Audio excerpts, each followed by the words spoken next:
What up, though? Welcome to another hot episode of POPradio with myself, Miss Cosmo. Got my main man with me, Moochie. It's Moochie for one, baby. Moochie decided to join us in South Africa. Yeah, I was like, let me just go back to the South, bro. Go see how they're living in Africa, bro. Really?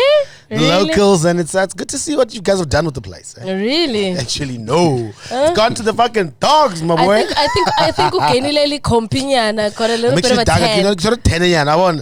I'm the real melanin stuff right now. I don't know about real melanin. Can't take that away from me, my sister. Goodness. Moochie and his vacation finally decided to get back to work, so thank you so much for joining us. But outside of Moochie and his theatrics, we do have somebody else who is in theater of the mind, theater of the music, theater of the stage. He does a whole host of things. Ladies and gentlemen, please join us in welcoming Sizwe Alakine, aka Reason, aka You said it right. Sizwe Mwiketsi. I have to say it right. It's my job. The God body. The God body. It's my job. What's going on? What's going on, man? Diluted alkaline. No, I do that on purpose. I won't lie. I said alkaline a couple times. She corrected me. I was like, yeah, so the new song Alkaline, she said Alakine. I said Alkaline. Oh, she corrected you. She corrected me. No, relax. Aww. It's got nothing to do with you. It's got everything to do with being versed in pronouncing people's names correctly when you have to back announce people's songs. Agreed. All right. Agreed. I call you Alakine or I call you Alkaline on purpose to kind of tease you because I know it gets up your nerves a little bit. Anyway, we'll be starting off with Reason before we get to Alkaline. Or maybe, you know what? Actually, let's start off with Sizwe. You know what? Black people, and as black people, when you haven't seen somebody in a long time, or you're greeting someone, the first thing you must ask is how they're doing and how the family's doing. Yeah. So how are you doing, Sizwe, and how's your family doing? I'm good. My family's pretty much good.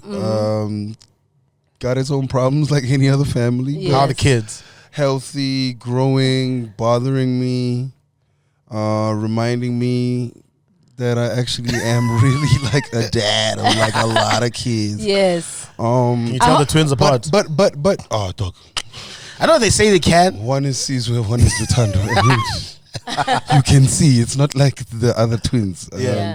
But it's really cool, man. Like I'm really enjoying the big family thing. I really like the big family thing. Like I really like the noise of kids in the house running around, shouting at each other, crying, laughing. You know, I like pulling up at the mall with my gang. Like I'm actually enjoying that experience. Dope. Yeah, I enjoy that experience. I really do. And your oldest kid is how old? She's turning 13. She's 13 now. What does she think of her dad, the musician? It's so funny, man. I never thought I'd get to a point where now we're like starting to like talk. Like, we're starting to share TikTok jokes and videos and stuff. Like on WhatsApp, she'll send you some funny stuff. Also, she's like a funny chick, you know? Like she'll throw some banter and I'll be like, hey, she's actually quite funny. That's my child. She's funny. So it's pretty cool. Like, I mean, she's in that age, man. She's 13 is like, you are a part of the consumer. Yeah. My consumer as well, you know. She can dance to your music. So we're sharing stuff, you know, I get swag checked before I leave the house. That's right. You know what I mean? Like, hey, that's not working. My sweaters are starting to disappear. My jackets. I thought that was from the girlfriends, or is it it's a girl thing, yeah. So you see, we don't know where you guys learn these things. It starts at home. Learn like this. Yeah, well, at least she ain't stealing no niggas' sweaters. She's stealing mine. That's a great way to look at it. And the second one, how old? 7. Are we going through my whole list? No, I'm just we're talking to Sizwe right now. We're gonna find Sizwe is actually an absent father.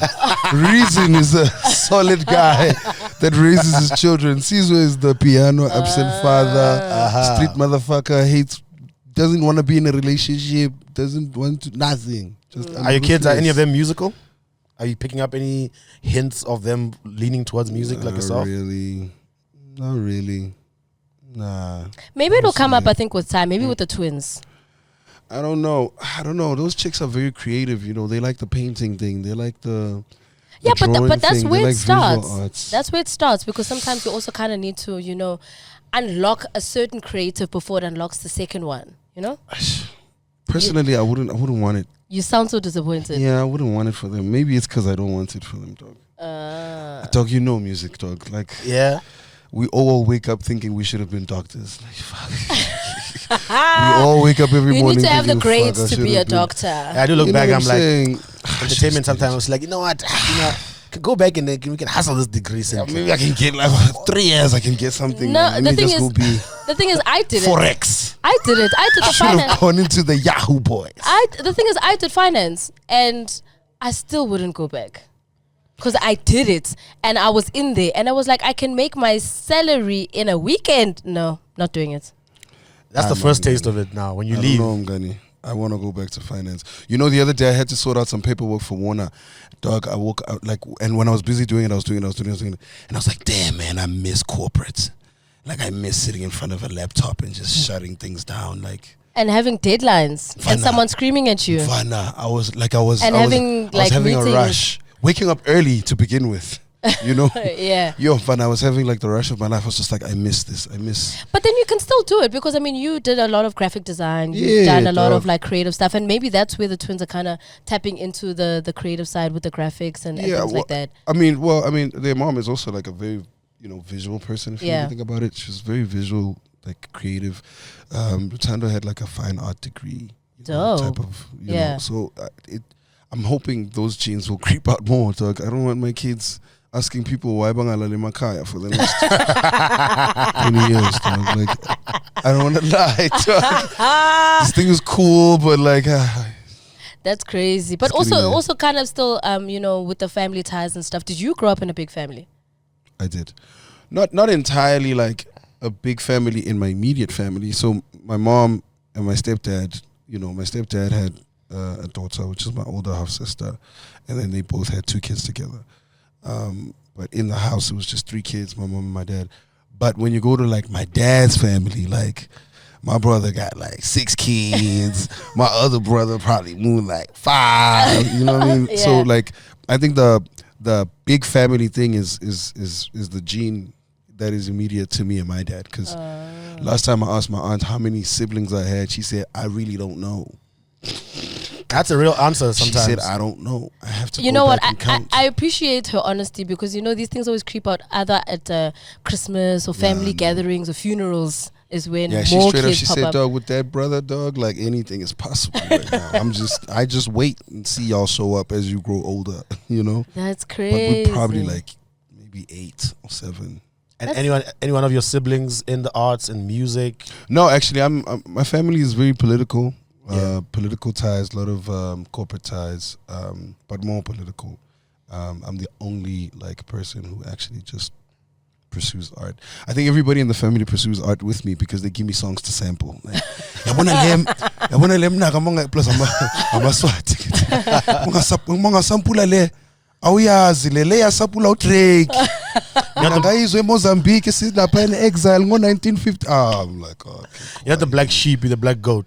Yeah, I am. In both sides. Like, even on my mom's side, there's nobody who's really, like, artistic. So then what actually got you into music and writing and focusing on actually, trying to make money out of this thing? Because I think you did start pretty early in high school, if I'm not mistaken. Not early, but... yeah, actually, I did start in... I think that is early. Isn't that naturally how people start, like, in high school? Sometimes, I guess, yeah. Sometimes it's later for others. Others it is in high school. Yeah, I mean, yeah. Well, I'm more primary, actually. My exposure to... I mean, generally, Ekaya, so at my grandmother's house, my uncles used to have... But they turned the garage into a sport. Sportini, tavern. I take that. So I pretty much got exposed to a lot of disco and house music, like as a young kid, but not really conscious and like I listen to music. It's music that you're hearing in the back, and then on Saturdays one of them used to play R&B a lot, and then I think as I got older is then when the multiracials kind of then introduced you to hip hop, so all those, a few white friends that we had and one of our friends whose mom was a maid that lived in the burbs and got the access to all this cool music would bring it to school, and then we'd get exposure to like more advanced sounds, you know. And I think that the idea of wanting to write came from opening the CDs and seeing all the lyrics. Yeah. So when you dissect what Busta Rhymes was saying and how he got to the rhyme and how he did this thing, it's like, oh, this is actually quite cool, right? And then I had a problematic cousin that was sent to my dad, because my dad was that guy that sorts out the problematic cousin. And that guy came with the basketball, he came with the hip hop, and then he came with the West Coast. And at that time, the West Coast was like the noisiest thing out there, you know? So I had the Snoop Dogg albums, I had the Dog Pound albums, and I'm a kid, so this guy is coming here with corruption. This is dirty music. And then I think the fascination started from there, because him and his friends were the Le Club era type guys. So those guys went to Le Club and came back with like so much influence. So then it started like growing, you know, seeing him and his friends rapping, going to the basketball court, seeing the guys freestyling, doing the cyphers. It was massive. Going into high school was then where I became a part of, you know, the circle myself, because up till then I was just a little kid rolling around with his cousin, and you know, there was another guy, Wiseman, who lived around the corner from my street. He was also into hip hop. He bought the magazines, so he showed me the Double XLs, he showed me all the car magazines, all the sneaker magazines. The culture was just building in my head like that, you know. But high school is then, now we're starting to ball against each other now. Yamazu Banbanu, Yamazu Chakai, Yamazu copyright, you know. Are these rap names from the hood? You don't know these guys. Yo, this is the comment section is gonna be wild for you in this situation, dog. That's like hardcore underground rap, like, yeah, that's when like, yo, that's underground rap, dog. Like Jakai the Motormouth, I guess a lot of people know the MF Dooms of the world, but like that's another side of like the underground hip hop. So I think my fascination to like get involved, you know, started picking up there. And I actually tried out the freestyle thing the first time, trying to impress a girl on Valentine's Day. What's new? And it worked out. And I never looked back. Did she take your number? No, I took hers. Yeah. She ended up being my baby mama. Well. It all starts from somewhere. Yeah, and the rest is history. Look at that. Yeah, we got married and everything. Was hip hop a big thing in Katlehong? I think obviously everybody knows you're from the East. Yeah. But I don't think people actually know like your hood stories like that, because I mean, obviously in music everybody kind of depicts the type of lives that they live. I mean, everybody knows about how Questa always talks about K1, but with you it sometimes feels like an association more than like, yo, these are the lessons that I learned from the hood. Hip hop was big in the hood. But I think the bigger influence was coming from like Forslow. Okay. You know, Forslowers, you know, had like a much wider movement, at least at the time when I was like getting into it, you know.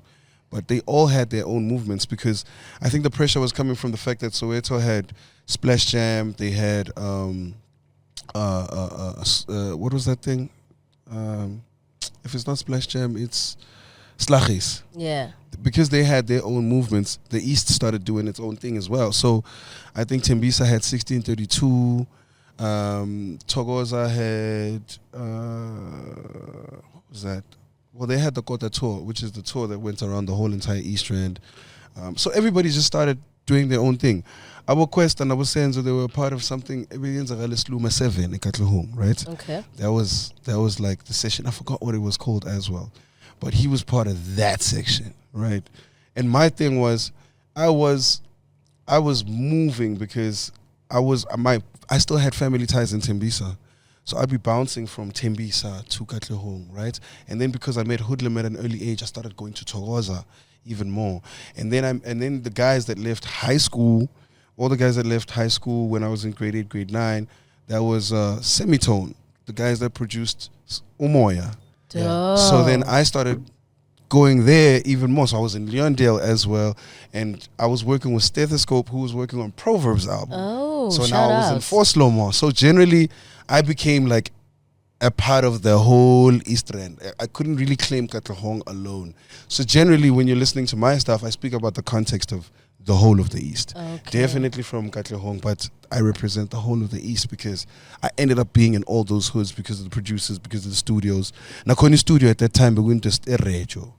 Umuntu on a sound, on or fundi sound engineering or was a good recorder was a very rare experience. A lot of the times niggas had like the Fruity Loops, but they didn't have like they didn't have the mic at the home. The mic at the crib. Just gotta be quiet, close the windows, blankets out. Dog, that, you know what I mean? In the wardrobe with the blanket. Dog, they didn't have that, you know? So when you found it, you move for it.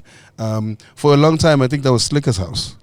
Abutumi used to move from the north to go to Slicker's house, Eliondale, to go record their stuff. You know, so I ended up being one of those type of dudes. But in terms of the sessions, I think my name kind of exploded from that experience. I didn't become just like a one area type of guy. I went to a lot of areas and did like a lot of ciphers, jumped on the mic, like, you know, open mic, just jumping on. And I was one of the few guys that knew how to play around with Wavelab, so I could create my own cuts before I get to the show, so you could hear the punchlines. I was a stretched out type of dude. Now this is post high school, of course, in this era that you're meeting all these people and you're rapping and Reason the Mass is growing as a person. You did Vega, right? I did Imagination Lab. Imagination Lab at Vega. Yeah. I did Imagination Lab the year after you did Imagination Lab. No way! And I remember this because I used your laptop that you used at Imagination Lab.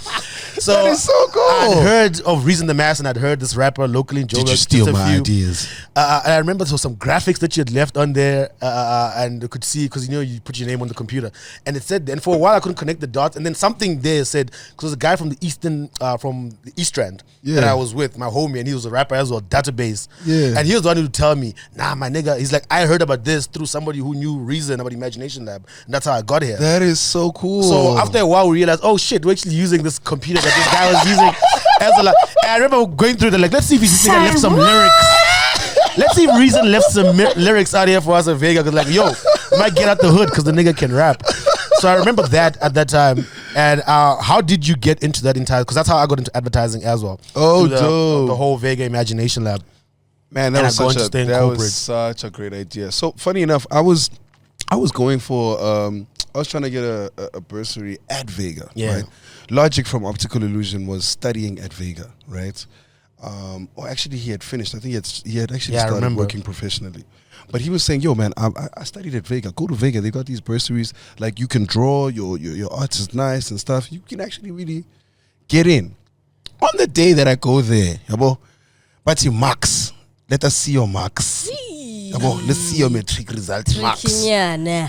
I won't lie, like, I was a well-read child, but like, school was really not my thing. So my marks were not a good representation of what I knew and what my brain was capable of. But nonetheless, they looked at the marks. They said, Chief, your marks are not the one. You know, you're not going to get this thing. But because of the way you draw and the way you're moving and the way you can think, let's go downstairs there by the Imagination Lab. There's something going on there. So the Imagination Lab, just to give you a brief example or brief explanation, was this fund that all advertising agencies contributed to. I think they took like 15% of their profits, put it all in a fund, gave all that money to Vega, and they said, Vega, get us some black creatives, because the industry didn't have that many black creatives, especially the ones that are in underprivileged environments or whatever. By that time, I was rapping hard. My dad was like, yo, I'm not going to pay for you to continue with this dream of yours. Go study something. I don't have money for this. Your sister's smarter. She needs this money. So I'm leaving you out of this. But also, I'd moved out of home. I moved out and went to go live with my grandmother. So I then go to this Imagination Lab.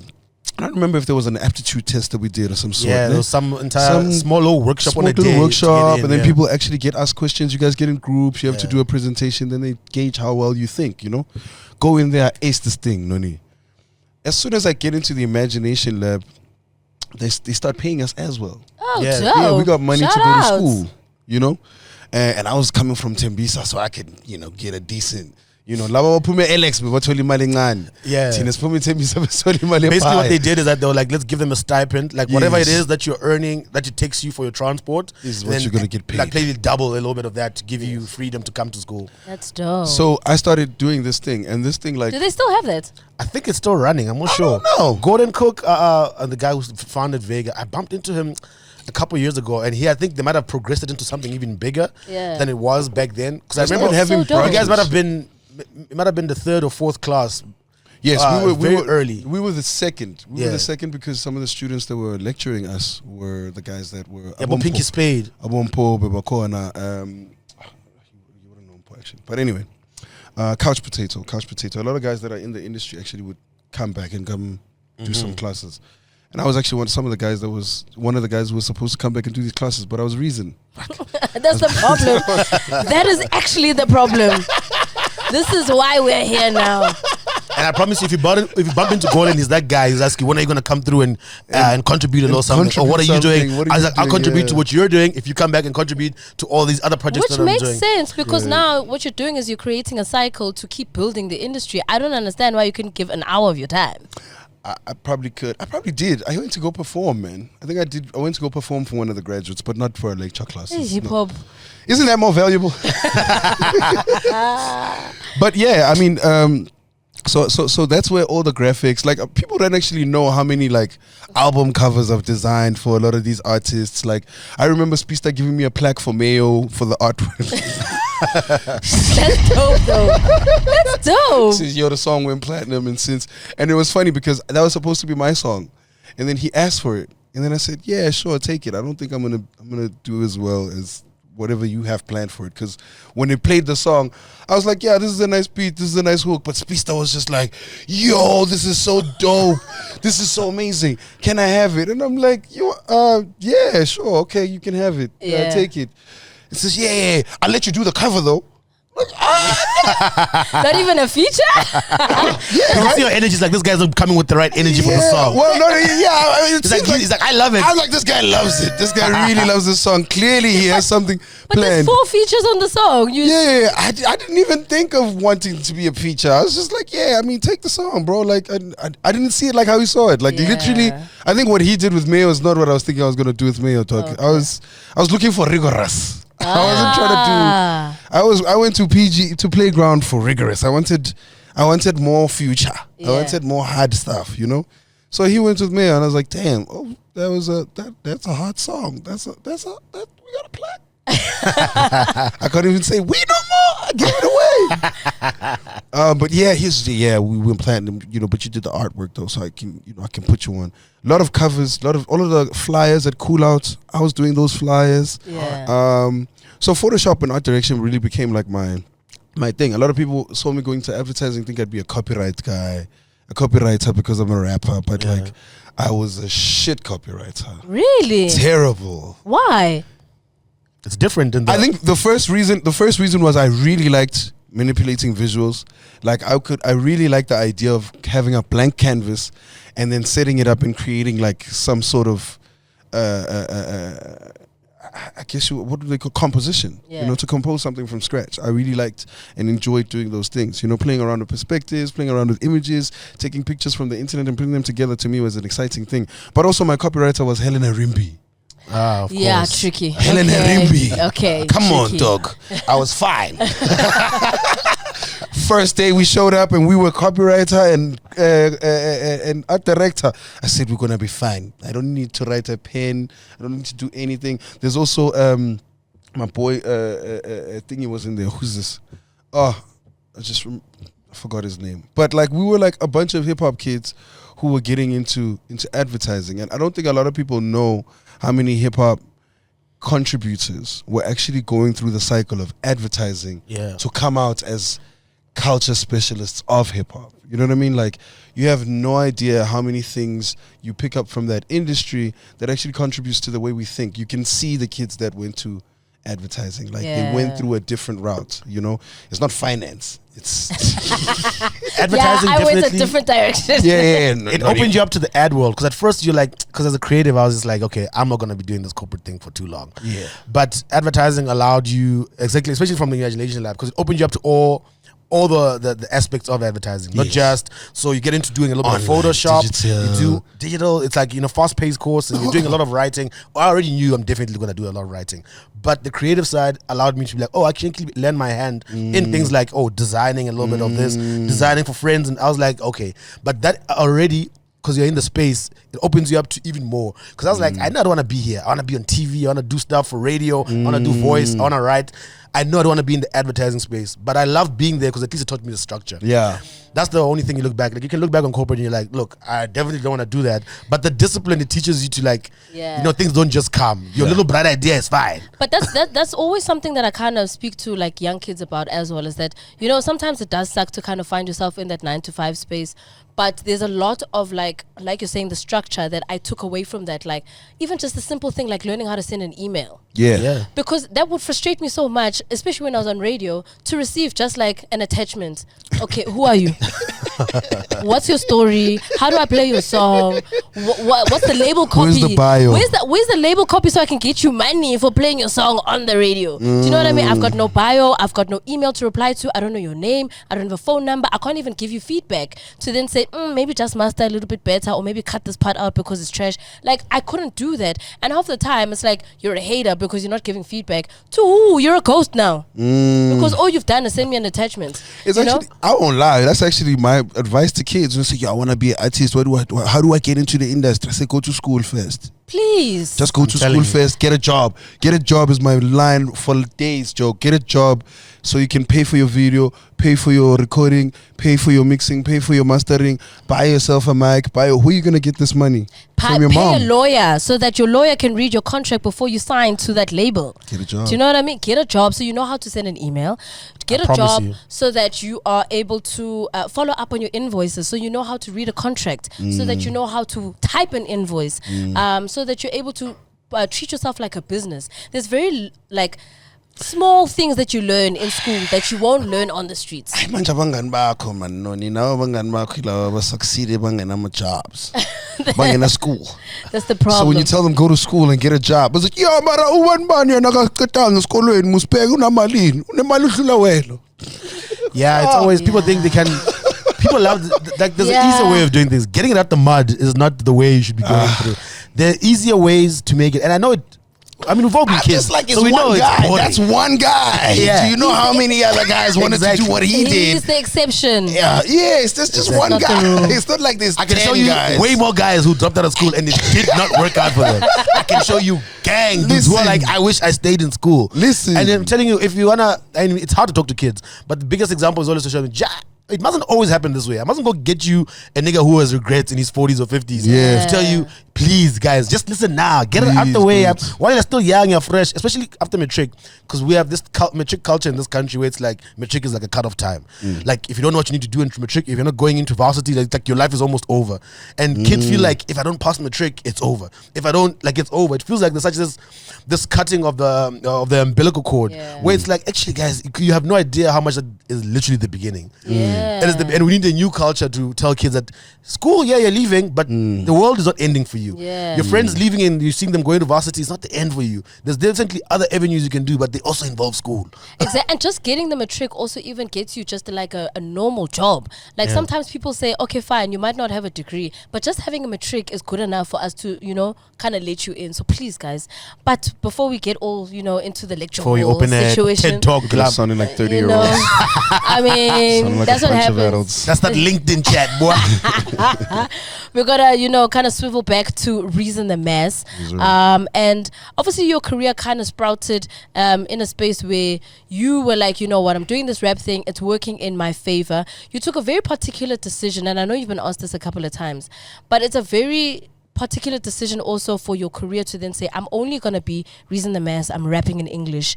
And obviously now to kind of see where you've switched up with Sizwe Alakine, but we're going to get to that in a moment.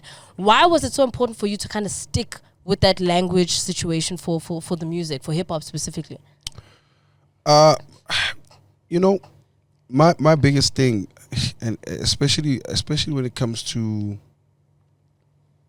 I think, releasing and making music, for me was I had this really, really huge obsession with international, I was generally obsessed with international. My idea was, I was obsessed with the idea of becoming a Bow Wow. Maybe from a young age, like I want to be Snoop, I want to be Bow Wow, I want to be The Game, Kanye West, I want to get to a point where one of these good days, there's going to be some label exec who's going to listen to this project and hear this African kid is worthy of the rest of the world, And this is actually the reason why I signed with Motif in the first place, because Dumi was touring a lot at the time, and he was doing a lot of collaborations with a lot of international rappers. And I said, Dog, you guys are the circle of people that can actually get me to do what I'm doing, because I'm not too comfortable doing the Vernac thing. I think Zulu is one language of 13, and I don't know if I can pull off what I'm trying to pull off with one language that only a small group of people in South Africa can hear. You know, I'm trying to speak to Zimbabweans, I'm trying to speak to Kenyans, I'm trying to speak to Nigerians, if we're being frank about the small term goal, and then I'm trying to eventually stretch out to Japan, London, or whatever. So my idea is I can rap in Vernac. I mean, I've listened to enough Pro Kid to have figured it out. I've listened to, I've been around a lot of the sound, and then at some point it was like an unwritten agreement between me and Senzo to say, actually, as in, you can run the vernacular hood rap. You can represent Ikasi with that, and then mina ngizoyi represent her with this. You know what I mean? And I won't jump into your side without you, and you won't jump on my side without me. So, pray hard. Yeah. Oh, you want to do this thing? You gotta call me. All right, cool. And then me, I'm also doing Usuna Mankili thing. Yo, I gotta call you, but it's an unwritten rule. Guti, you're doing that, and I'm doing this. And eventually it just became just a part of the brand so much that I would have to steel myself or get a feature to sneak in the vernac, or it would be like a momentary thing, like there's one vernacular verse from Reason, But generally the obsession and the dream and the idea was purely based on wanting to be, heard in more territories. I just did the mathematics of saying, hey man, from advertising, right? There's only like one small radio spot for Zulu, but there's a big budget for the English, because that's fundamentally what the whole country is speaking in. So I'm going with that route. I want those numbers. That's who I want, But then that relationship with Motif didn't really work out that well, and we didn't really get to do a lot of international stuff. Instead, I actually got to do a lot more international stuff with Cool Out, and I did a lot of international stuff with all the other brands that we were working with and all of that. But it never really got to that level of when we are now, where artists are now. What actually happened, if you don't mind me asking? Because I think it's also gotten to a point where people always kind of ask the question, because I remember even Ricky also had a little bit of a tiff with Tumi, and you also now saying, okay, it's working, but it's not really working the way that I want. And it's not necessarily like a gag at him, but rather about the label situation that didn't work particularly for you. Yeah. I mean, I'm more than happy to talk about it now because we all cool. Everybody's happy now. We're fine. I think the for lack of a better explanation, the real tension wasn't even with me and Tumi, it was with me and his partner, which is Bradley, right? Okay. So me and Bradley were clashing, like creatively or creatively, labically. I mean, hey, you are not moving units, we want this song, or hey, you niggas need to pay us back for this, hey, where's the numbers? Just numbers started popping up. Generally with artists and labels, here's what I'll tell you. With artists and labels, it's money in the middle. It's either we made a shitload of money and we're all disagreeing, or we lost a shitload of money and we're all disagreeing. Right. But there came a point where I think from a creative standpoint, for me, the biggest thing that was starting to look like it was creating a bit of a situation was the fact that me and Dumi was somehow going for the same market. Right. There was no gig that you could book me for that you couldn't book him for. And there was no corporate deal that you could get for me that you couldn't get for him. So I at some point I started feeling like, man, why is Dumi doing a lot of stuff that I think I should be doing? You know what I mean? Like, I'm the one who's current right now. I thought that was the agreement, right? And that was the conversation with me and T. And the conversation with me and T was very frank. He was just like, dog, I'm on a new wave. He was going through his own changes. He was making a weird, different type of album. He was not trying to be commercial at the time, He was going through a lot of things personally. So the idea was, dog, you're going to be our cash cow and our milk and our commercial, push, Ricky's also coming in. We're also going to go that way. We're going to push you guys because Dumi's taking a back seat, Then it started feeling like, wait a minute, these guys are only pushing us because this guy's taking a break. You know what I mean? As soon as he was back working. Yeah, as soon as he came back, it was just like, hey, dog, what's going on, you know? And I started doing a lot of things alone, and that creates problems with the label because the label wants you to do things with them, you know? And the label being Bradley, if I have to be frank, every time you hear the word the label, it was him, you know?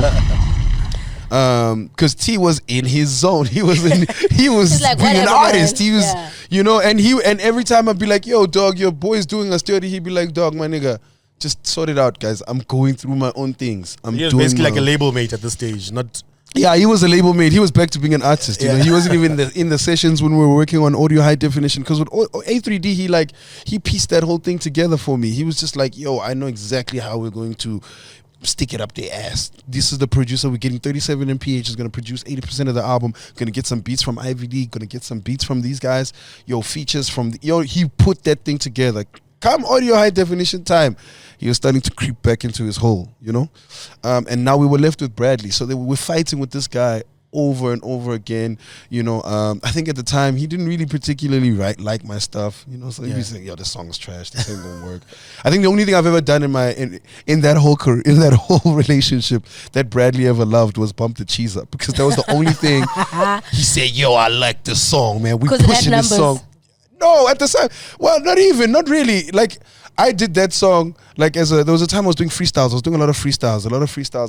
So when I did that song, I wasn't that serious, man. I was just on my shit, man. I was just, like, on some bullshit. And I think Bradley liked that more than my attempts at doing commercial stuff, you know?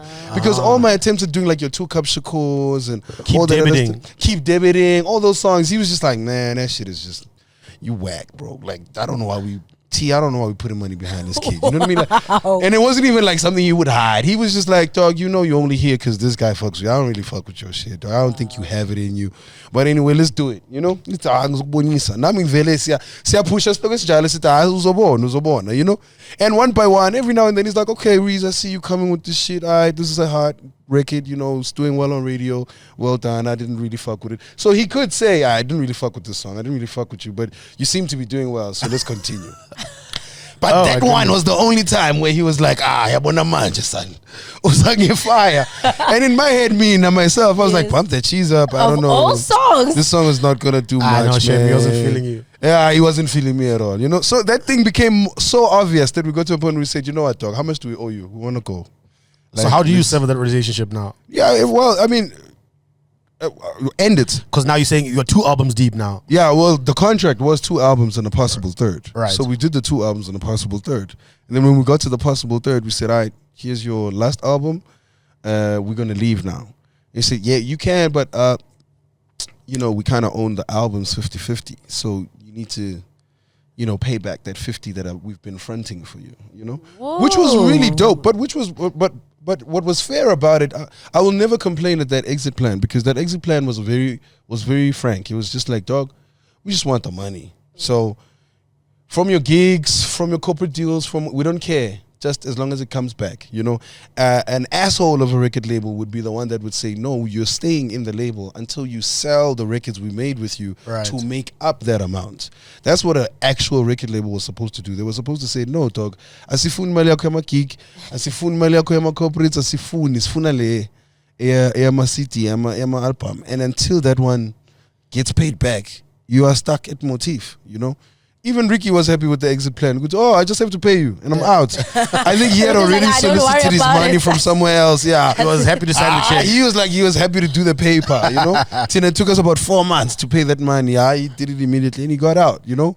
So the guys were very cool with letting us go, you know. And then as time went on, we had to keep checking in because the albums are selling. The guys have to release the coins for the albums. Yeah. So eventually we actually got to a point where it's like, you know what? Then me and T started having a go at each other.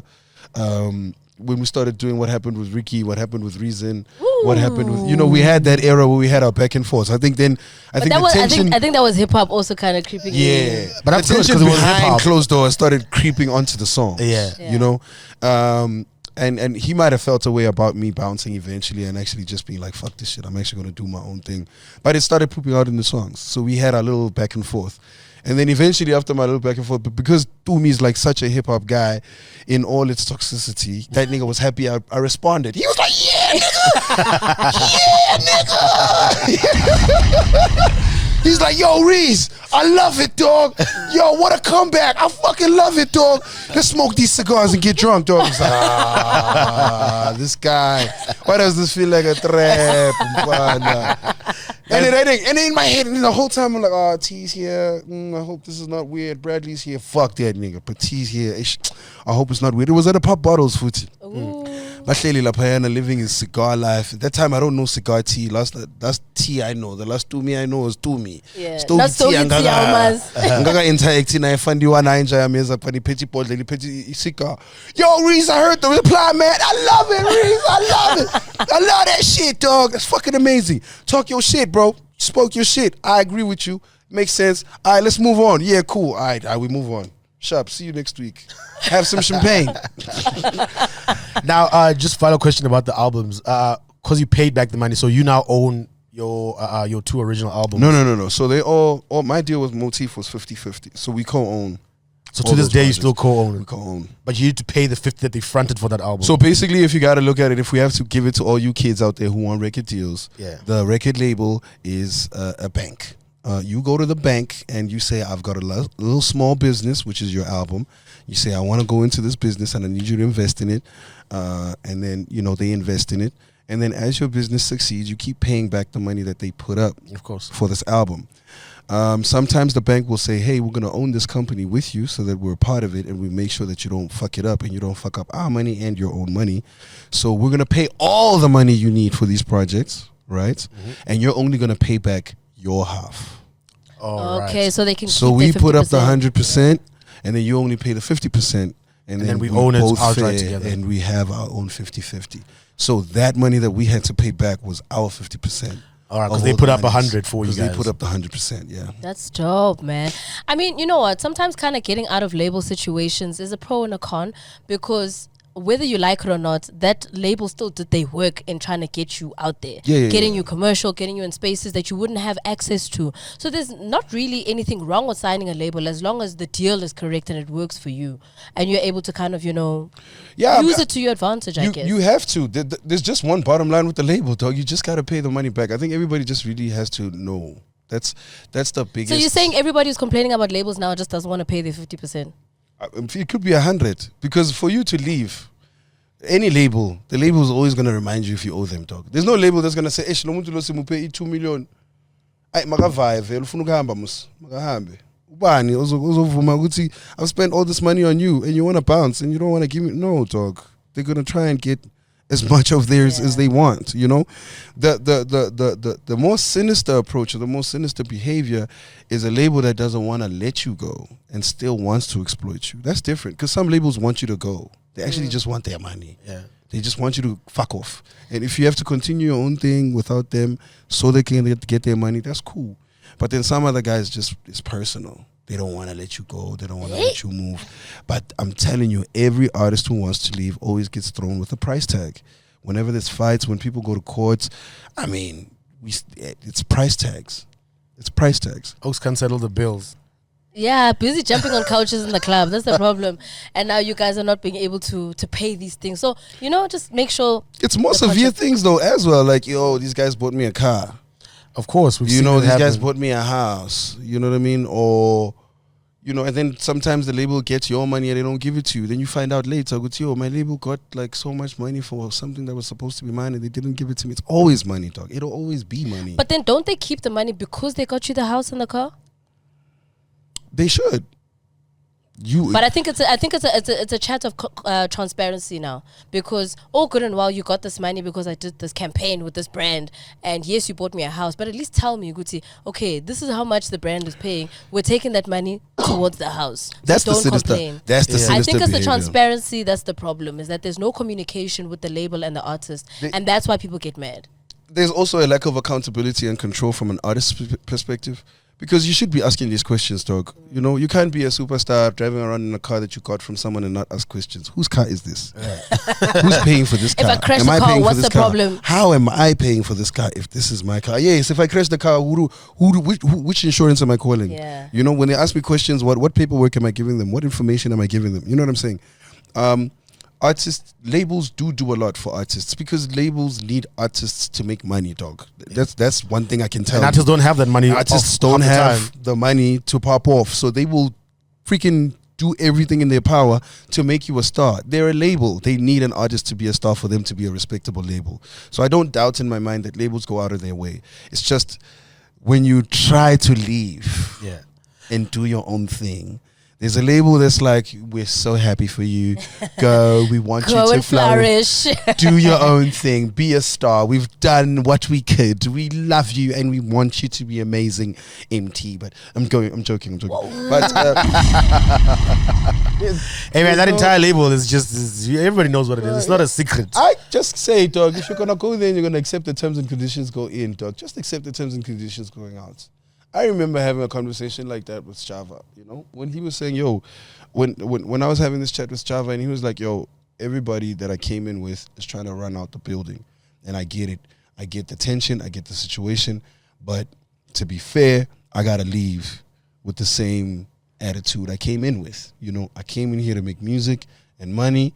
Let me make this music. Let me make this money. And then I'll go, because nobody is just going to let you just leave. Up and leave because you think you're a star and you think you can do things on your own now, it's not fair. They have to get what they want out of you and you have to get what you want out of them, and as much as even on that side, like, I can criticize those guys. I don't even like them myself, but damn, dog, those guys walk out of there with hits. And that's the thing. I think that's the one thing that people are always just like, hey, but do you blame them for signing? Because they know how to make stars. They know how to make hits, dog. They know how to make you a star. They know, and I guess if you know how to make people stars, you either have the attitude of, I know how to make you a star and I can make another one when you leave. 100%. So I don't have to respect you. I don't have to love you. I don't have to care about you.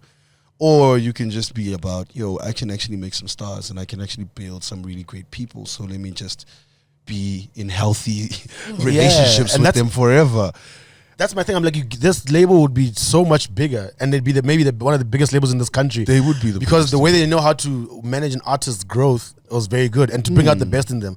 And the proof in that is, and this is not so much a diss, but look at everybody who's left and what they've done after they left the label versus what they were doing when they were at the label. True. You know what I'm saying? There's a very clear distinction of a very high success and kind of trying to get back on your feet type situation.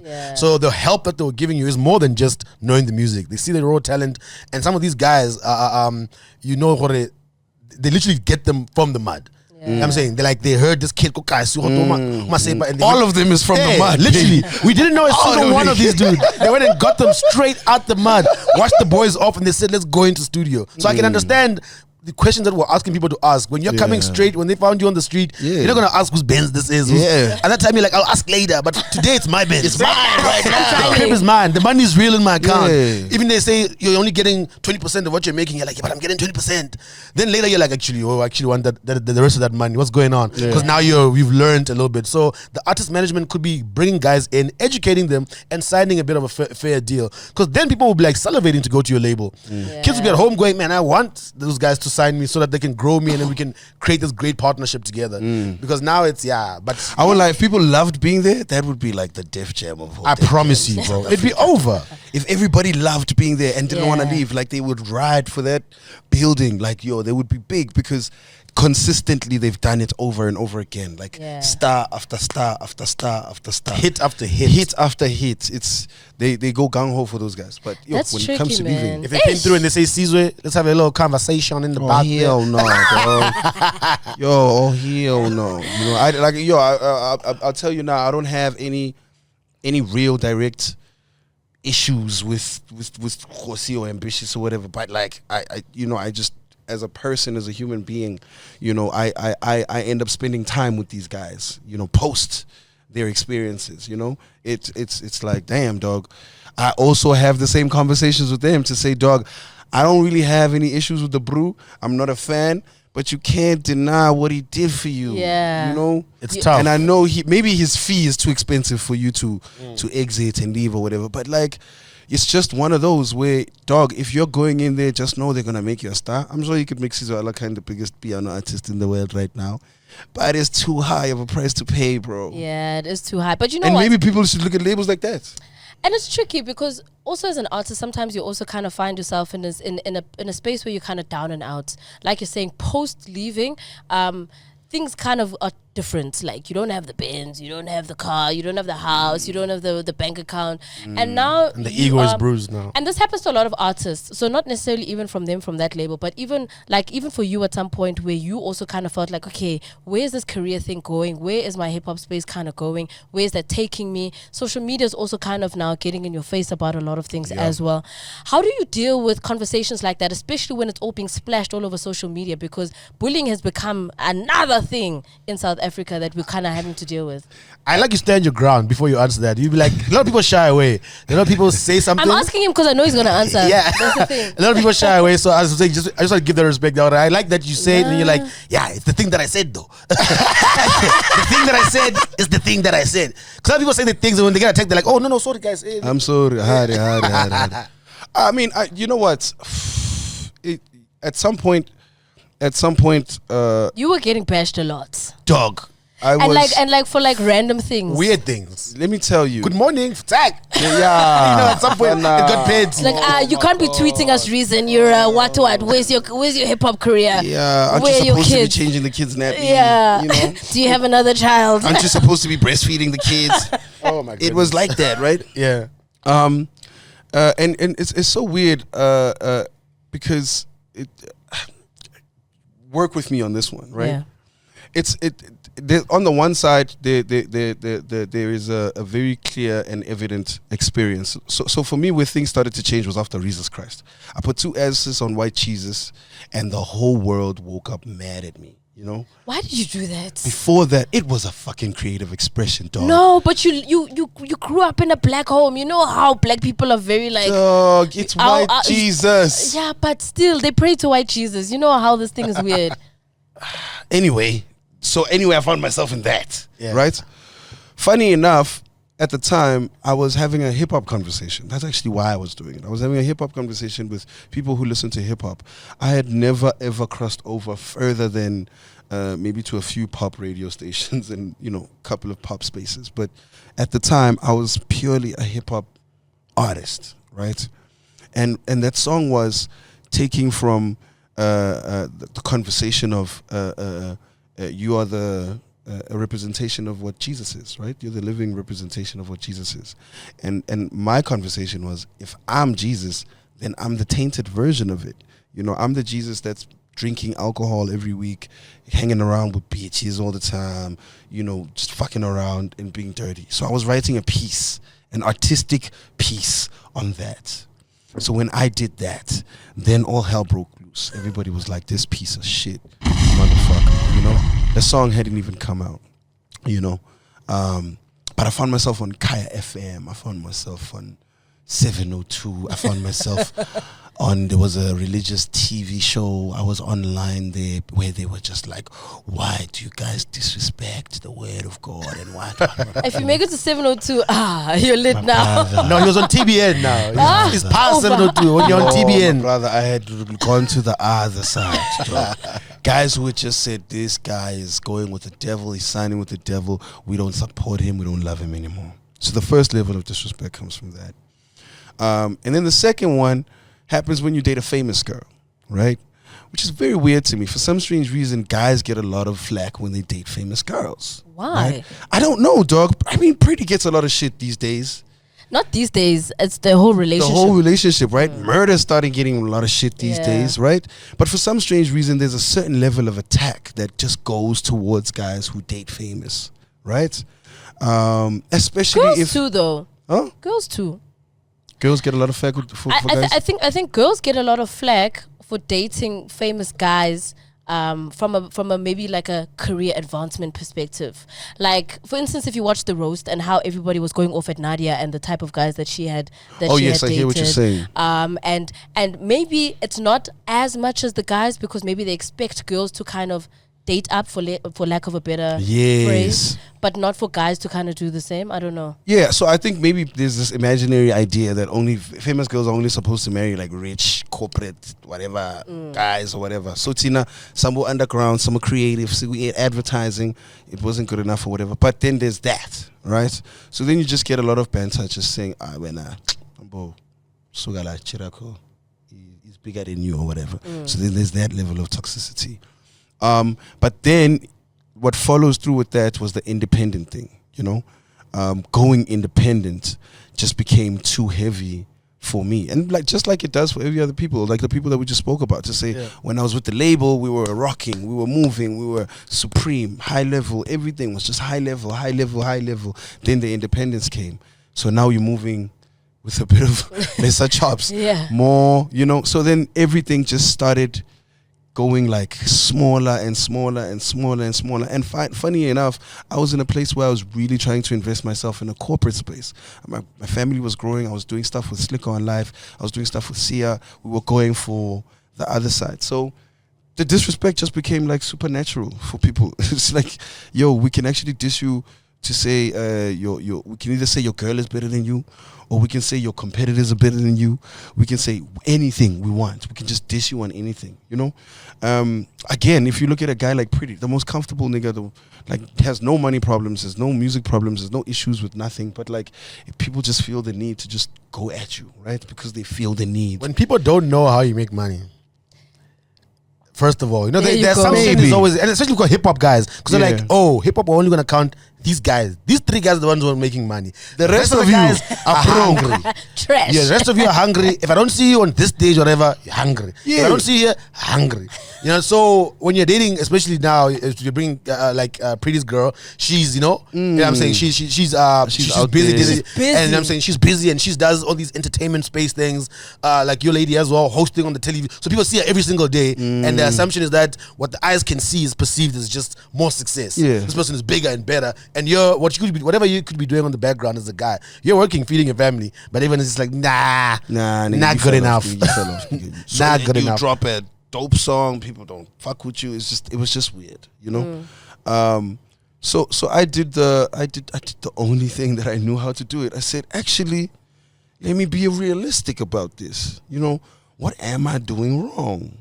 You know, I took time off. I mean, I had taken time off just before COVID. You know, as COVID was hitting, I was actually doing some, I'll think relax.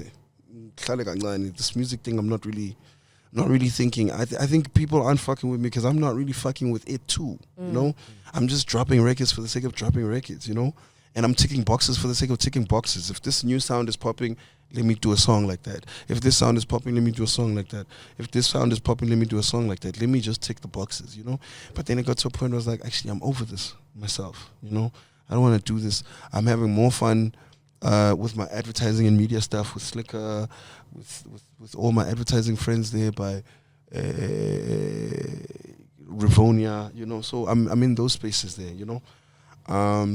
Let me do that, you know. Then when COVID hit, now I was in the closet and I was experimenting now. Because then I was actually enjoying a new sound, you know. I was listening to this piano thing, and for me it was the vocal stuff that actually really got me, you know. Listening to Angelic, listening to Shasha, listening to Something Soweto, that stuff was just resonating with me. And this is just from a person who's just listening to music, not making music. Resonating how? Because I think what everybody's perception of you is, because you've always been like, I'm hip-hop forever. Sure. Like, that was the persona you've kind of given everybody in South Africa. So for them, they're just like, well, don't forget the one hip-hop guy has gone to piano. But don't forget, I was still hip-hop forevering as a ghost. Yeah.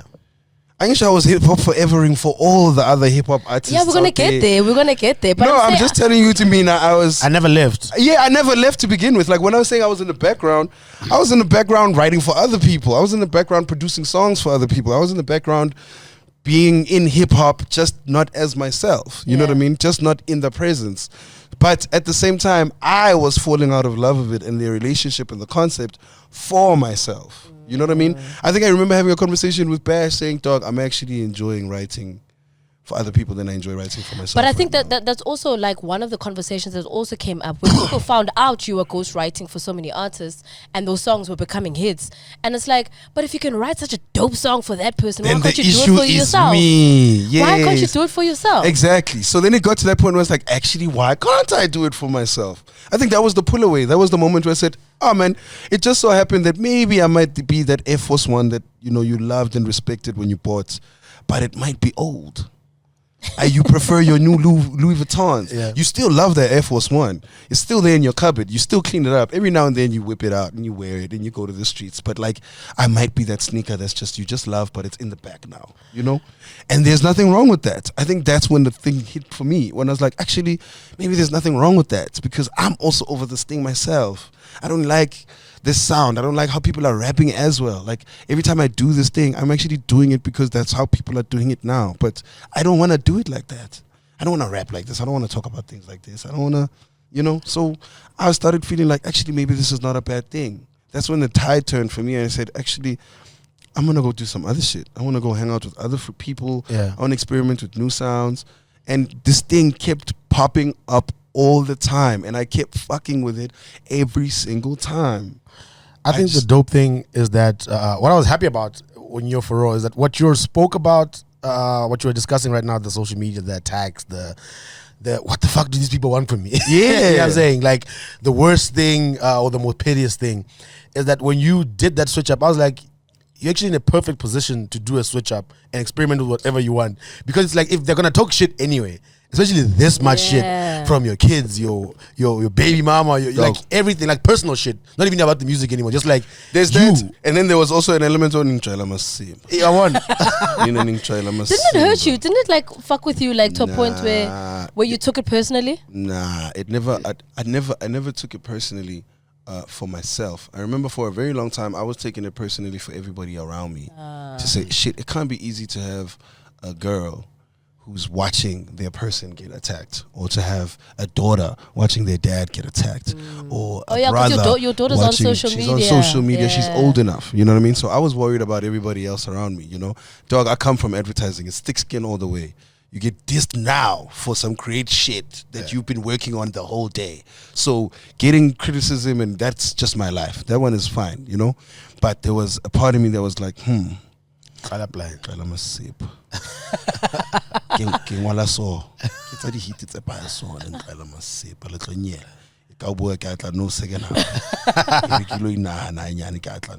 There was that element. But then on the other side, Leroy even had this conversation with me yesterday. I was with Leroy.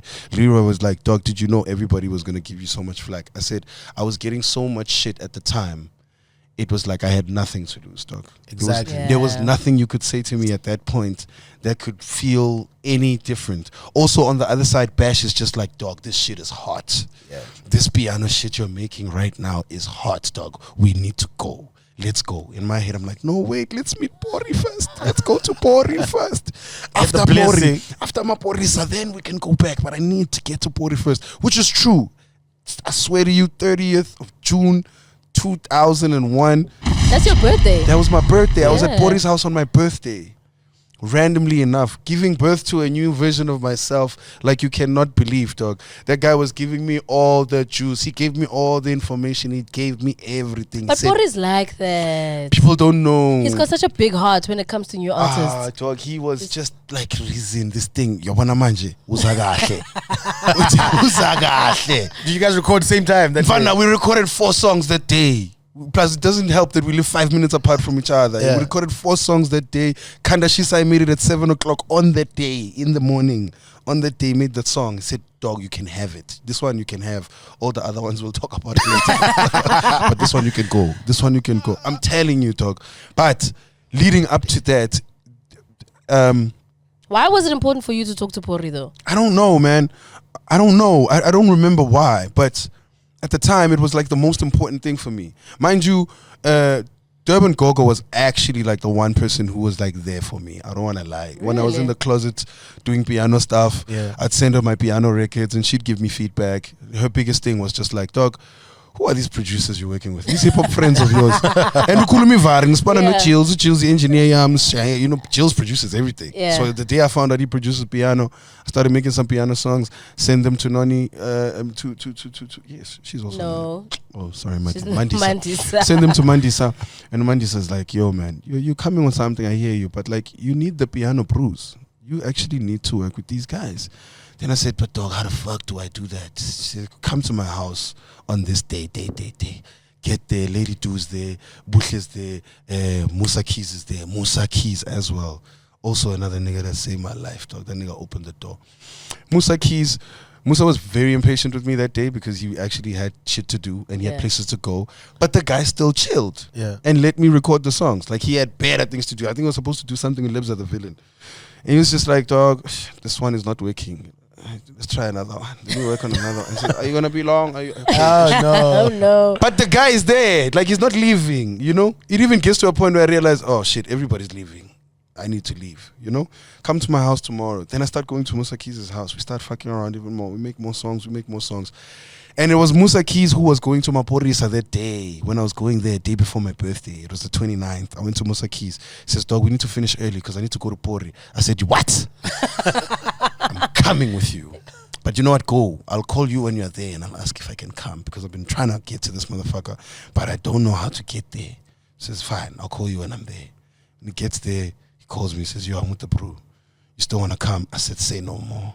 But nah, I ran to that fucking building. With the birthday plans out the window. Bro, shame. And someone like had really like planned something really sweet for me, and I kind of missed it. Hey man, you gotta get it how you get it. But you know, when she eventually heard the record, she was like, this shit was working. so anyway, we go and I get there and Hukalupori Foot is just like, Emona, what a piano? What a piano? Reason, show what a piano. My boy, this thing will change your life. He says, come here. Starts playing some records. They play records. Then there was this record that had, it was just Shasha. It was just Shasha on it. Musa Keys was producing it. Shasha arrived later. She starts recording on this thing. I'm also like geeking out of my head because I'm thinking, this is the chick that made me want to do this shit in the first place. You know, I'm having my little fan moment or whatever. As she records, I also jump on this song because now I've gotten the idea. You could see you sitting on the couch generally with piano. There's no format, there's no nothing. The guy bangs some beats. If you feel something, the spirit catches you, you get on the mic. If it's whack, they'll delete it tomorrow. Just not today. Not in front of your face. Not in front of your face. They'll just call you tomorrow and say,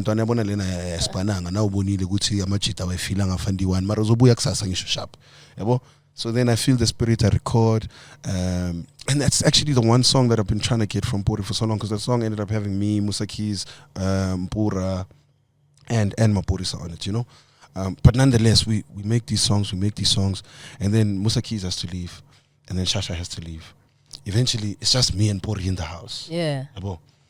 And he's just, and I think what was really happening there was, he was going through a transition from Maphorisa to Matumani hard. Okay. You know, so the writing and the rapping thing was becoming a very big thing for him. You know.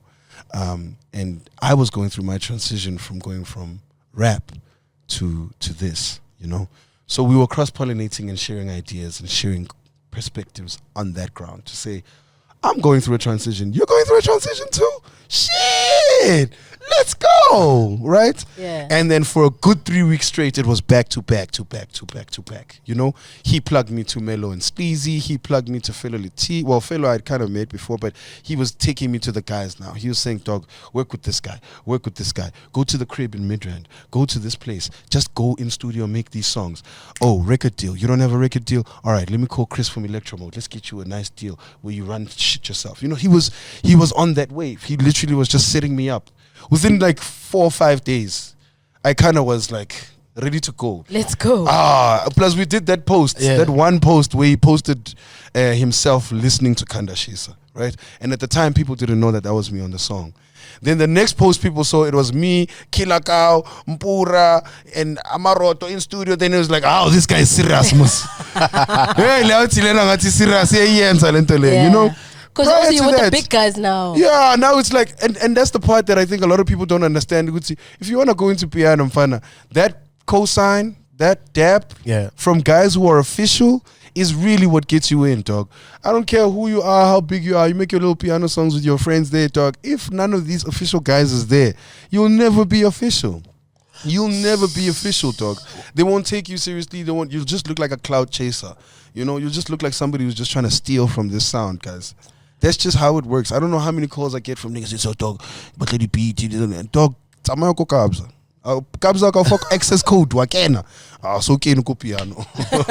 So what day did you decide? Okay, yeah, 100% Sizwe Alakine, let's go. By phone. And the my name. birthday. On that day, you're like, let's go. Maphorisa ruined it for everybody. He said, my boy, these things that you're doing, because now he's listening to the demos that I did with Musa Keys and everybody else. He says, I love it. All you have to do, just stop shouting. Because at the time, he's like, keep it destiny. It's like, no, say the same song. Just, you know. That's why Matumani is always, you know, not. But we pause. He's always relaxed. There's never a shouting Matumani song. He's always here. So that was just, he said, dog, everything you're doing is right. Just calm down. Be swaggy. It's not piano's hip-hop. lifestyle. Yeah, piano's lifestyle. It's you know, it's a feel. elements, It's elements. yes. It's repelamnat, you know. Piano, but it's a piano. Kidi Hennessy, the Ace of Spades, the wabo. I wanna remove a Eh. move a let's go move Didi on. champagne. You rate piano culture is very closely linked to hip hop culture. Very, man. I mean, I think even they themselves have never been shy to say it's influenced. 'Cause they It's dress completely- hip-hop. Yeah, a lot of them come from hip hop, man. I think Most of them, most of 90% of them. Yeah, they come from hip hop. Yeah. They've also never been shy to actually express that it's influenced by it. You know, yeah. I keep saying take any one of their music videos and switch the music off. Yeah. And Bash, how did you link with him? Because is he still helping you with the management stuff? Yeah, Bash is still there. Bash, me and Bash met. When did we start working together? I think it was like 2016, maybe. He had just left Family Tree. Yeah. And what's weird is because I had issues with Casper, I guess I always assumed I had issues with him and everybody that was at Family Tree. I think the only person I've always been cool with at Family Tree was Ali. Okay. You know, Ali and Kunja was the other tall guy. Spike. Yeah, me and yeah. Spike been cool, but everybody else kind of like, you know, even me and Peppa weren't getting along because of the issues with Casper. So when he left Family Tree, I think we bumped into each other at the club randomly, and yeah, we cordial. Hey, what's up? We've never really had an issue, right? It's just always just was a weird thing, you know. So at the time, Bash is like, yo, man, what you doing? What you working on? And I'm like, yo, I'm doing this independent thing. I'd also just left Cool Outs, you know. I said, yo, I'm doing this independent thing. He's like, yo, let me help you out, you know. I think I know some people. I know some shit. I can actually help you out. In my head, I was like, yeah, actually, that's not a bad idea, you know. And we started kicking it off. And what I liked about Bash was just, he's just a very frank and blunt Yeah. when it comes to getting to the money, when it comes to getting the job done, you know. Very like a very clear and level-headed person. When we're losing, he's the first person to say, yo, the team is down, we need to get up, you know. When we're winning, he's the first person to say, yo, we're winning, we need to stay winning, you know. So he was really the one that was kind of like getting me back into the swing of things when I was doing stuff about Tanda, you know, when I was there just saying, okay, let me actually give this thing, you know, another vibe, another jock, you know. Also the kids were coming, so I needed to make money. he contributed to me paying for that fucking hospital, dog. He saved my ass, you know. But he came through, and Sibu was also in the picture around the time when Bash was in the picture, and she also like did me nice solid. Sibu Mapena, ne? Yeah, Sibu Yeah. Mapena. So she was doing well for the brand in terms of corporate stuff and all that.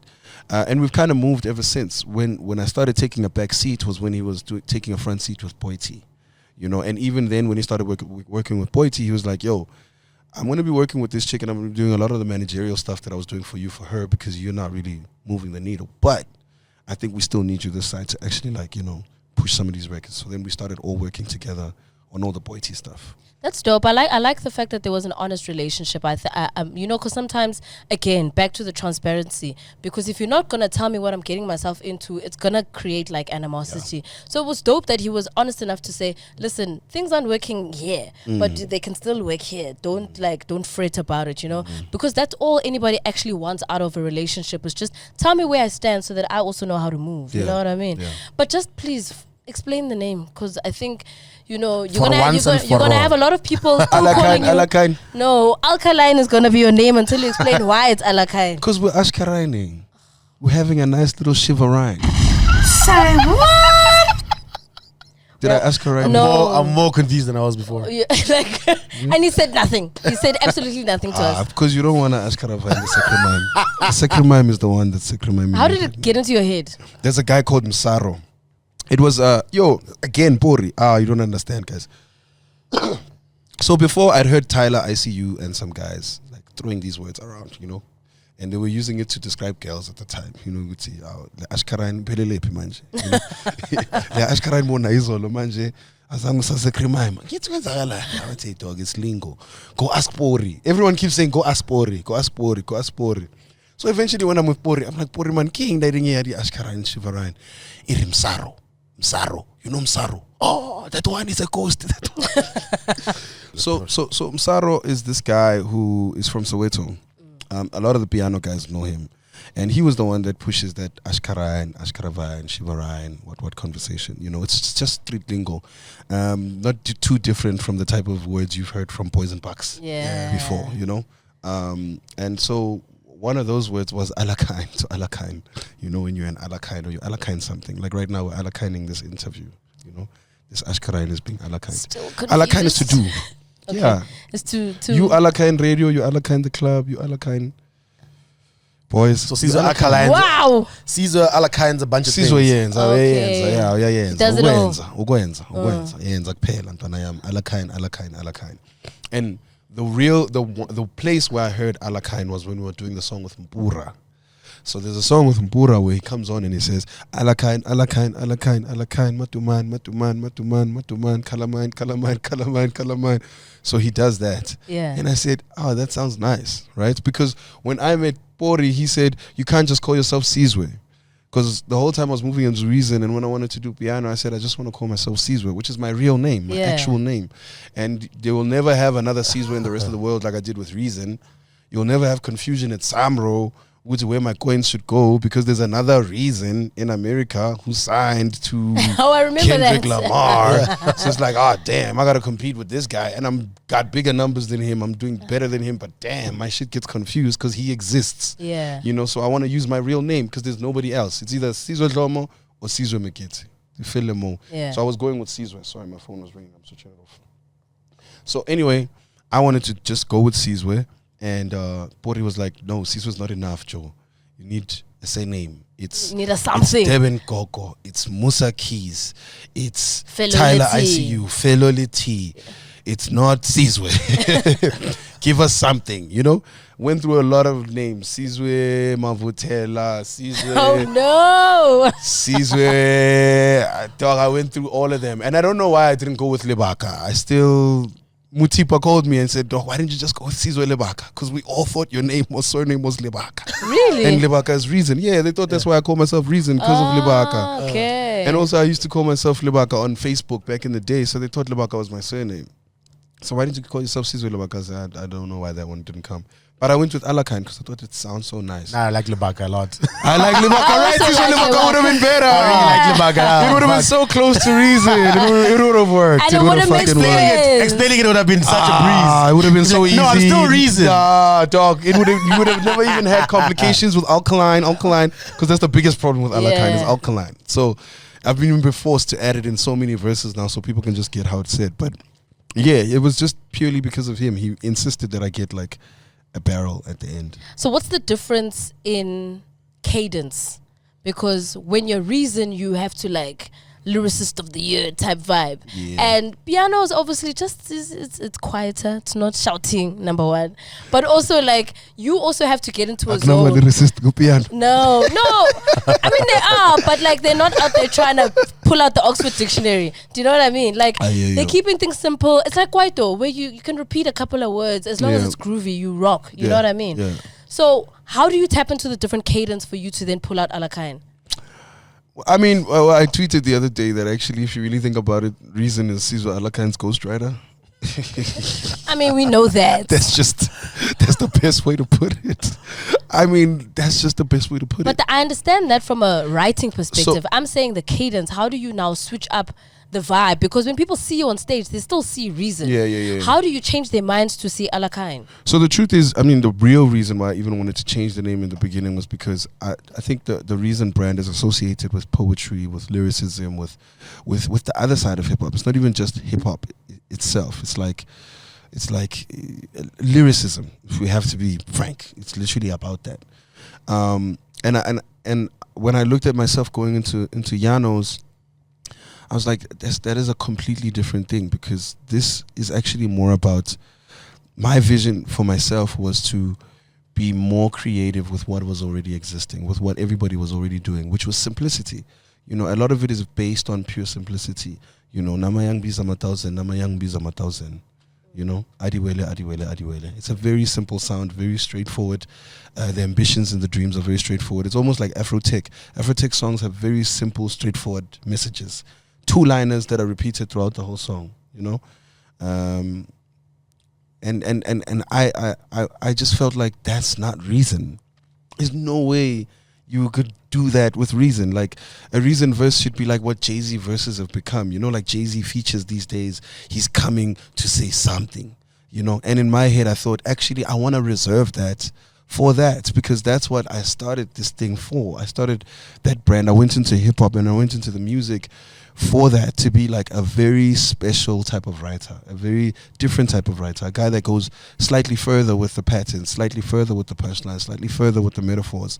I was really, really trying to, at the time, I was trying to evolve or trying to do slightly better than what a Coolie was doing or an AKA was doing or whatever, you know. That was the Reason mission, you know. And for me to go to Yano's, it's either I'm doing that on piano or I'm going there as a different person, you know. And I couldn't go there as piano, because what Reason was doing is like, yo, if I did that on piano right now, like I can't imagine doing No Sleep on a piano right now. Right? No one would hear you, because piano, they don't want to be like deciphering your verse and be like, oh, did you hear that part? No.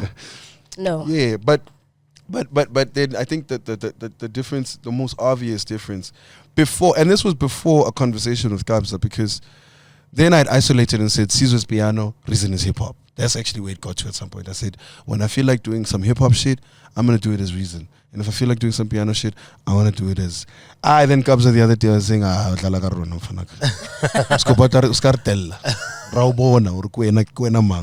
it's unto go feel Sizwe Alakine, just focus on piano, you know, and visit those other sounds, because you know yourself, you're not popping there, you know, whether you change your name or not.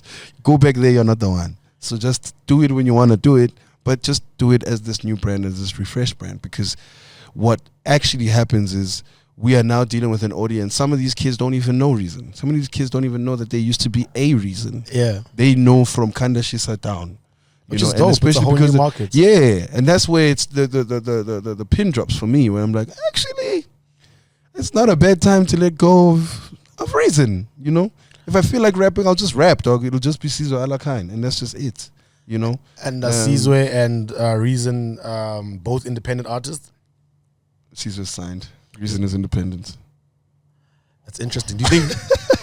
Would you sign the Reason? Okay, I know now you said you're focusing on Sizwe. Well, it's like Maphorisa and Matumani. Sure. Maphorisa signed to a different label and Matumani signed to a different label. And right? I love that.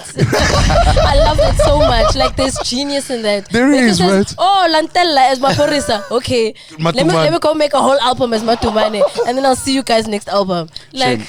I'm kind of guilty of that. I kind of had a fight with the label recently, and I said, listen, I'll drop this shit as Reason. And they can't say anything. Contractually, you signed Sizwe Alakine. I can do anything for Reason. That is so smart. I think that's the best thing that anyone's ever come up with. Okay, so how... Obviously, with the switch up, for you understood why you needed to do the switch up. But there's always like those hip-hop fans who want to keep you in the box. And I hate this thing about hip hop because it's like, why can't I do other things? Other genres are able to play around with their genres. But hip hop is like, you must stay with a backpack at Slachis for the rest of your life. How did you kind of Shit. I wouldn't say that, but yeah. But they do though. I mean, I saw a post the other day about you being the one person who's performed at Back to the City since the first one, and they titled you as Reason. I was like, but he's moved on, guys. Give him his new name now. And I'm like, work with the times. Don't hold him. Don't chain him down. How did you manage that, like, with the fraternity? Because I didn't give a fuck, man. Because they're the same ones. I probably might have woken up on some fuck hip hop one day. Shit. I was like, dog, you guys don't give a fuck. Dog, I had just done Azania and the needle didn't move. Like, that is such a beautiful album, bruh. Like, I had songs with Swongile Kumalo and Swiss Beats on the same record, like, talking about, like, real ghetto lifestyle, Nyaupe boys. Like, I was really, like, going out of my way to, like, give people really good music.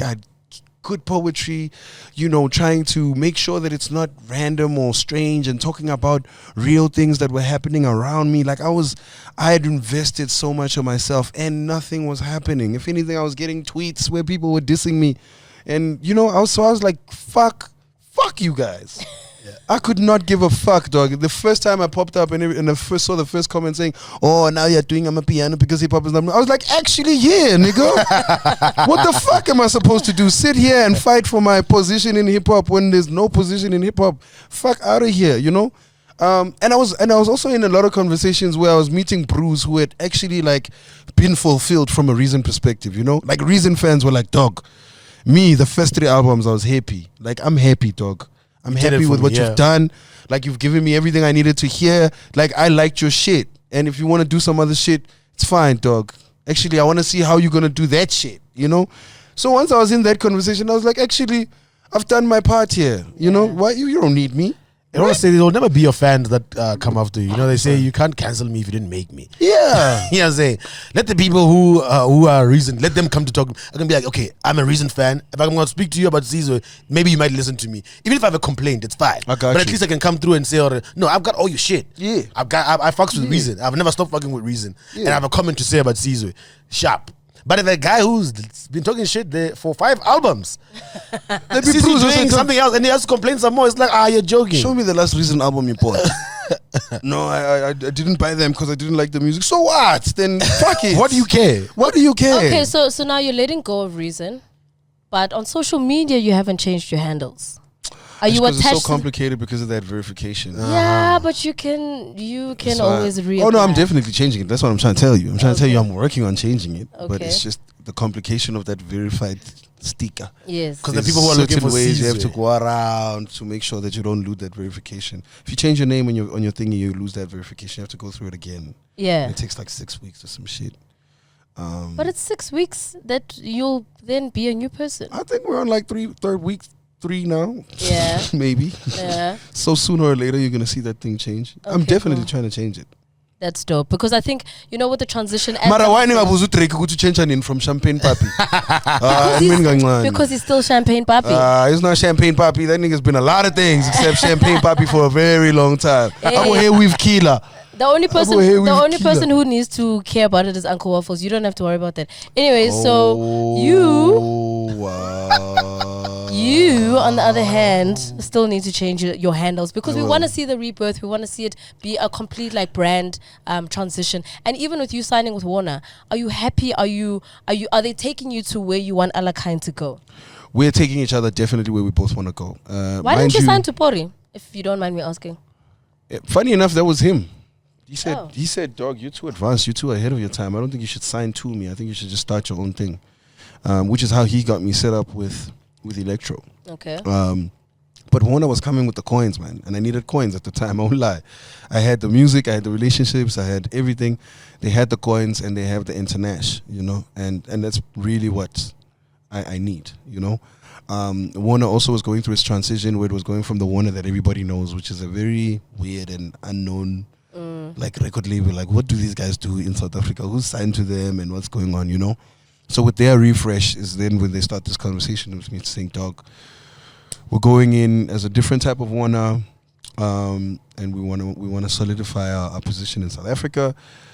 We're kind of hoping that you could be our first test tube, to be the first, representation of what we can do and what we're trying to do. And I love it, man. I mean, they do what they do. They teach me about what they do, and I do what I do. I teach them about what I do. I think I'm in a better place as well to deal with a record label, having dealt with record labels before.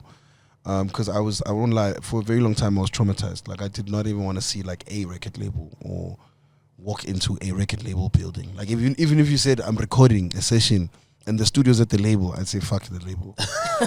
I'll send you vocals. I didn't want labels, But Garth from Warner really, really like made that thing happen. I think even transforming Warner itself to be frank, more black. He did that. And it's fun. It's fun times. We're both going through this growth spurt together. Yeah. And how's the album sounding? When are you thinking of dropping it? Actually, I was kind of hoping I could come here and just play my music, but then I realized.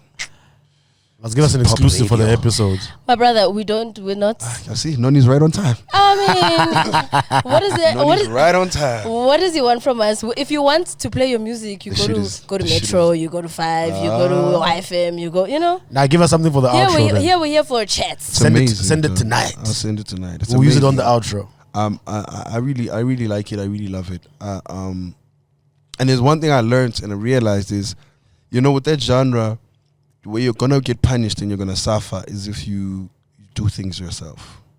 If you work alone. Because I got myself set up in like a hotel for like a month, and I just invited a bunch of kids to just come and help me produce this album, dog. And these kids showed up, dog. Like they showed up and they showed out. You know what I mean? It's just it's just these kids, the kids, dog. That's all I'm gonna tell you is this album is hot because of these kids. I'm just rapping on these songs. I'm just singing on these songs, but these kids are producing these beats. Some of them are coming on as features with like some fire ass perspectives and some fire ass energy. The sound is going to get a lot from these kids. So it's a really, really dope album. I'm gassed. That's dope, man. If you had spoken to me a month ago, I was not sure. I didn't even know how to play piano songs. Gucci album, piano, hip hop. At least I want to start high, then I want to go low, and then I want to add something, and then end it on a high. I piano, something. Yeah, man. But it came together. It came together nicely. I even kind of got delayed. The album was supposed to come out in June, and I said no. I want to do 1 or 2 extra things or whatever. So it's officially in now. Nice. And it's going to come out when it comes out. Where do you see Alakine in the next maybe 5 years? I'm going to be in a studio somewhere making some piano songs with Kanye West. With Kanye, it's possible. Because, if you pick the right artist, because it's somebody who's Kanye, like a Drake, these are guys who are now... They're always searching for new waves. They're not scared to try new sounds. I like that about Drake, though. People hate it, but I love that about Drake. Right? He hates being stale. It's just like, fuck the old album. Here's the new album. He's the one that made me wake up. No,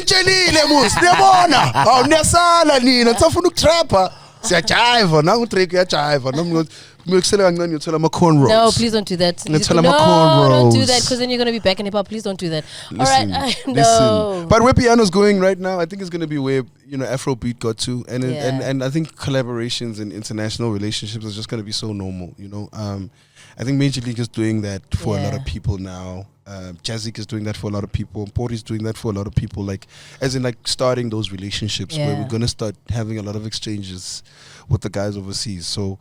I'm going to be in studio with Kanye West and Beyonce making piano songs. That's so dope, man. Well, we could talk for hours on end because what the fuck have we been talking about, actually? We're talking about everything and nothing at the same time.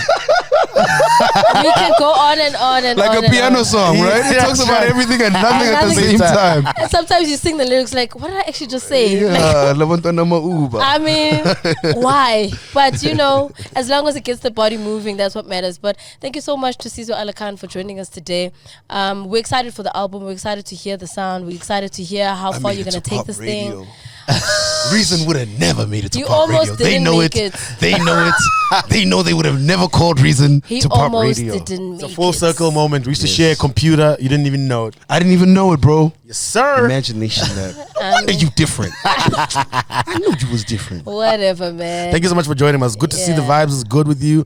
Yeah, you got a nice attitude towards this new music. Yes, sir. It's good as fuck whatever has happened in the past. We're looking at the future and we wish all the success for you. 10 times more, 10 times more, 10 times more. Thank you guys. Thank you for tuning in to my YouTube channel.